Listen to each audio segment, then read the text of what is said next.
بسم اللہ الرحمن الرحیم۔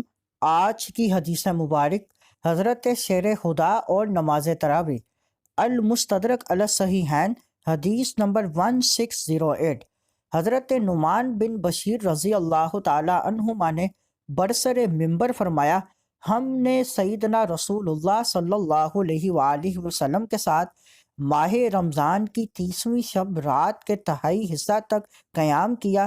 اس کے بعد آپ صلی اللہ علیہ وآلہ وسلم کے ساتھ 27ویں شب آدھی رات تک قیام کیا، پھر 29ویں رات حضور صلی اللہ علیہ وآلہ وسلم کے ساتھ اس قدر قیام کیا کہ ہمیں اندیشہ ہوا ہم سحری نہ کھا سکیں گے۔